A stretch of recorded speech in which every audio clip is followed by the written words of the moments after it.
Hi, this is Grammy from Grammy and Grandpa Read, and today I have a book for you called The Night Owl and the Rooster. And this one comes from books called Legends of the World, and this one's a Haitian legend, so it's from Haiti. So let's read it. A long time ago on the island called Haiti, there lived a little owl named Cuckoo. Cuckoo was very sad and lonely.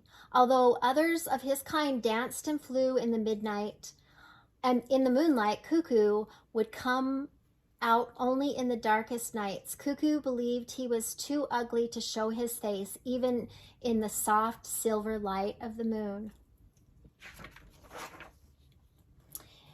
It happened this way. One bright afternoon, Cuckoo was dozing in the thicket when suddenly a hummingbird flew straight into the sleepy little owl. Hummingbird screeched, rearing back in alarm. Cuckoo! Hooted Cuckoo, equally startled. I beg your pardon. Well, I should say so, exclaimed the hummingbird, soothing her feathers. A face like yours could scare the feathers off of anyone. I'm surprised I'm not as bald as a vulture's head. Oh, said Cuckoo, am I really that ugly? You're so ugly, I hope you never see your face again. The hummingbird gave Cuckoo a peck with her sharp beak and darted away. No one had ever told Cuckoo he was ugly before. Shaken, he leaned over to see his reflection in the small pond next to the thicket. But as he moved, a tiny tropical fish zipped off in a frightened streak. So it's true, Cuckoo said sadly. I even scare the fish. And he resolved never again to show his face in the light.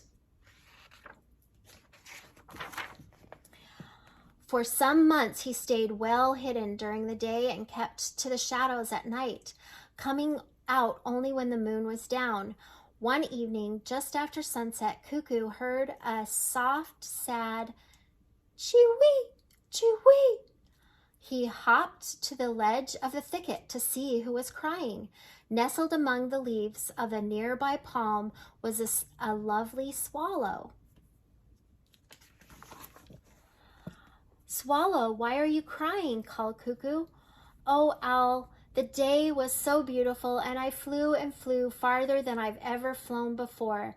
But now the sun is gone, and I can't find my way back home. That's no problem, replied Cuckoo. I see perfectly well at night. I'll show you to your way home. So Swallow, whose name was Drina, told him where she lived with her family in the mangrove forest, and Cuckoo flew with her there. Luckily, it was a moonless night, so Cuckoo didn't have a worry about scaring Drina with his ugly face. As they flew, he chattered and told her funny stories about his friend Rouge, a rooster who liked to court the lady birds. Soon she was laughing and chattering too. When she arrived at her family's mangrove, she thanked him and said she would see him again. Sure enough, the next evening she was sitting in the thicket calling for him. Aren't you frightened? It's nearly dark, said Cuckoo. Oh, now that I know the way, the darkness doesn't scare me. Besides, I want to hear more of your stories. They talked and laughed for hours before he flew her home again. After that, she came often to visit him. It was not long before Cuckoo knew that he loved Drina, but still he was careful not to show his face, lest she become frightened and never want to see him again. So on the nights when the moon was full, he would make some excuse of why he could not come out and fly with her. One evening she came to his thicket with news of a party. My parents know how fond I am of you, so they're giving a party in your honor. Please say you'll come, Cuckoo. Cuckoo! Of course I'll come. Cuckoo was delighted. No one had ever given a party for him before, but later, as he counted the days, he realized that the party would be on a night of the full moon. Cuckoo, whatever will I do? He cried. If I don't go to the party, Drina will think that I don't like her, but if I go, she will see how ugly I am. Either way, I will never see her again. He went to see his old friend Rooster for advice. Rouge didn't know what the fuss was all about. He had never thought Cuckoo was particularly ugly. Still, he had seen Drina and thought she was the most beautiful bird. He dearly wanted a chance to court her. Your problems are solved, my friend, announced Rouge. You will wear a huge hat to hide your face. I will go with you to warn you when the dawn is coming so you can slip away before the sun comes up. Rouge plopped the hat over Cuckoo's face and it almost slipped over his shoulders. Rouge, you're a genius. This hat is so big I can hardly see myself. Surely no one else can see me. Cuckoo was so happy to solve his dilemma that he completely forgot about Rouge's reputation with the ladies. The day came of the party, and when evening fell, Cuckoo and the Rouge came to the clearing where the party was held. As Cuckoo glanced up at Rouge, he had a moment of doubt. Rouge was so handsome and confident. What if Drina decided she loved him instead? Cuckoo, I'm so glad to see you. Come and dance with me. Drina ran up to him and took him by the wing. She pulled him away without even glancing at Rouge. Off they went to the beat of the conga drum. Conga dong, conga dong, conga dong, conga dong. Cuckoo loved the music and loved dancing. He had often danced in the full moon just for the fun of it, but that was long ago, before he found out how ugly he was. Cuckoo was so happy to be dancing in the moonlight with his beloved Drina that he forgot about his ugliness. But after a while, Rouge's heavy hat began to weigh down on him and make him feel very tired. If only he could just lie down and rest for a few minutes. It's been so long since I've danced that I've really become very tired. Cuckoo said to Drina, just let me rest a while, then we will dance again. Oh, Cuckoo, Drina said, I don't want to dance without you. Cuckoo motioned to Rouge. Rouge will dance with you, won't you, my friend? This was just what Rouge had been waiting for. He had danced with many lovely birds that evening, but none was so sweet and beautiful as Drina.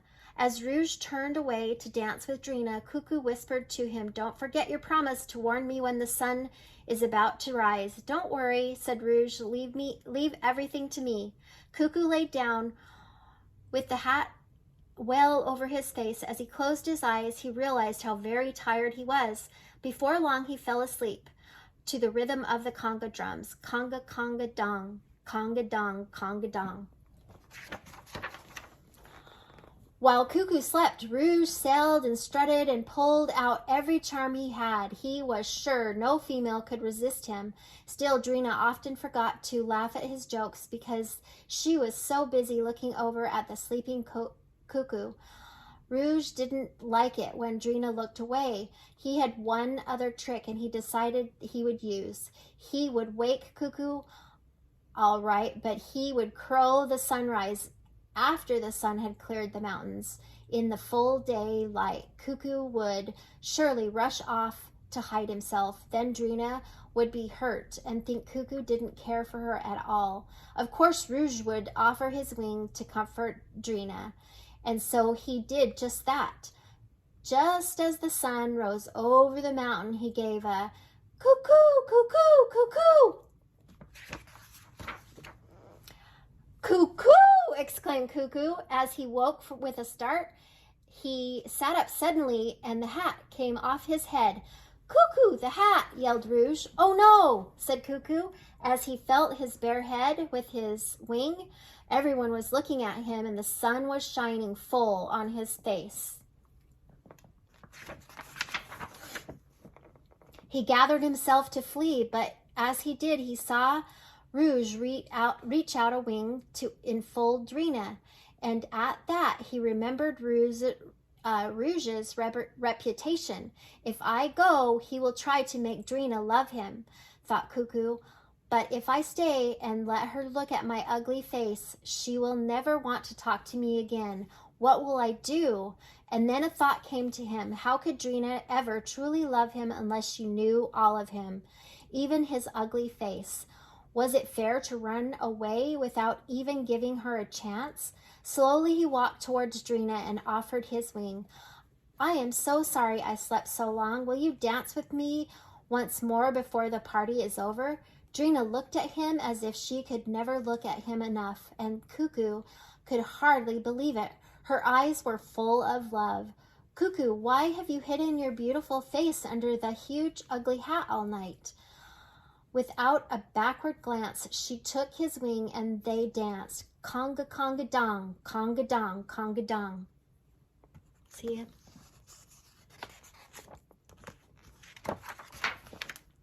For many years after that night, Cuckoo avoided the daylight.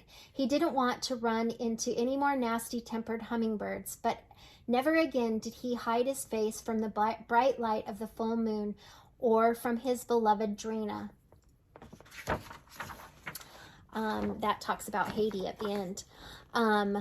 I like this because it helps us know that sometimes people say things to us and we take it and make it seem like it's what's real. But we need to remember that it doesn't matter just what one person says.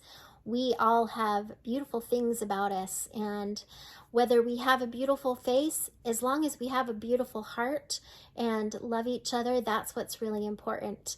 I hope that you like this book, and please subscribe to our channel.